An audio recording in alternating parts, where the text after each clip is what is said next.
Hey guys, it's me, the Afro Hamurai. We're looking at a season to taste. This time we're looking at Toraverb 2, which is a reverb I looked at in my 5 reverb rundown. Basically, I'm just going to go through how it sounds, what sort of things it has, and tell you what I think about it and whether I like it or not.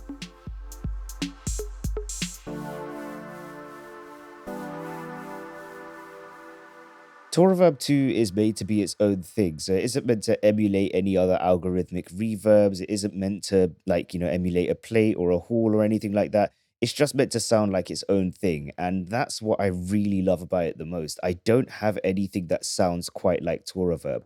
But let's go on to my little sort of like synth stabs that I have, and we're going to have a look at what this is doing.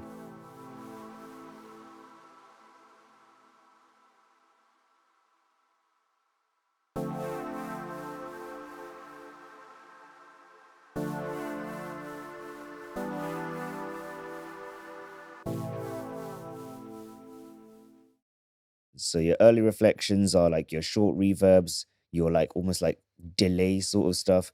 And then your late reflections is your reverb tail. And there's quite a lot that you could do with each of them. So let's go through it in sequence. With the early reflections, you have the ability to change the size. And depending on how you change the size, it will change your early time. You can also change the level of diffusion, whether it is really quick and stops abruptly or whether it kind of tails off a little bit more. That also affects your delay size. And then you have the ability to say how crosstalk works. So whether you have any sort of mixing between the two different channels. As well as that, you can mess with modulation. So you can make it sound really weird or not very weird or add a little bit of strangeness in between to make it sound your own version of smooth. And you have this low pass filter here, which basically will limit the amount of high frequencies that go into the early reflections. Also, on both the early and the late reflections, you have a single band parametric EQ. With your late reverb, you have the same sort of controls, so your size will affect how long your late delay is.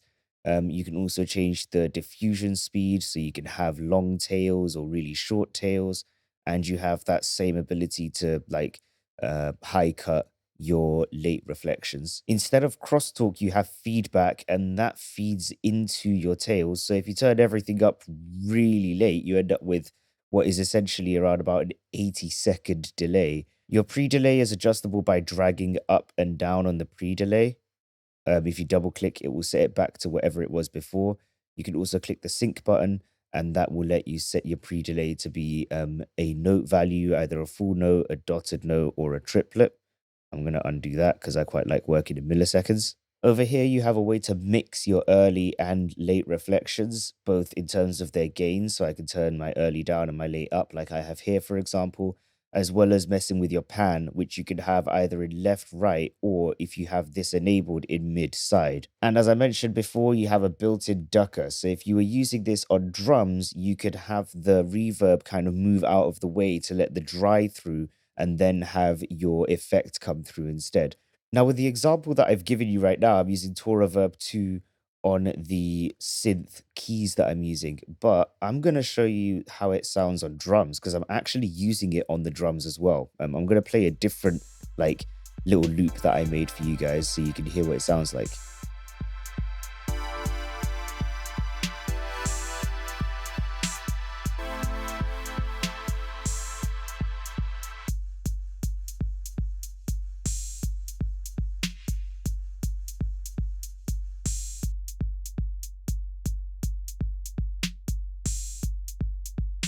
There are, however, some downsides with Toraverb 2. The biggest downside for me is that with the late, if you move it into like 100% side, then you have none of your lates in the mids. And as much as you'd expect that this would give you a really great way to control width, it isn't necessarily the same. I wish there was like a width option somewhere too.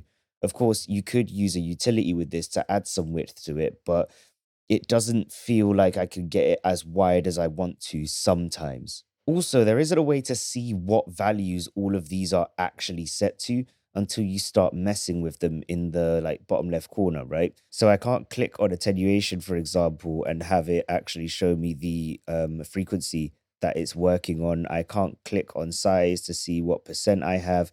I have to like click and then start moving it around. And because I have to then mess with that to see it, I could never go back to that value I previously had if I wanted to. But Toraverb 2 is a really affordable reverb for what it does. Memory says it's around about like 69 euros, which is about $85.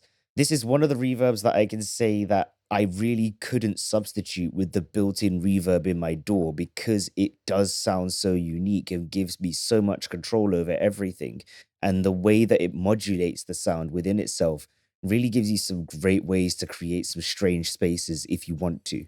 But yeah, this has been Season to Taste with Toraverb 2. I hope you've liked it. I might try and do a few more like reviewy style versions of these rather than just showing you what a plugin does.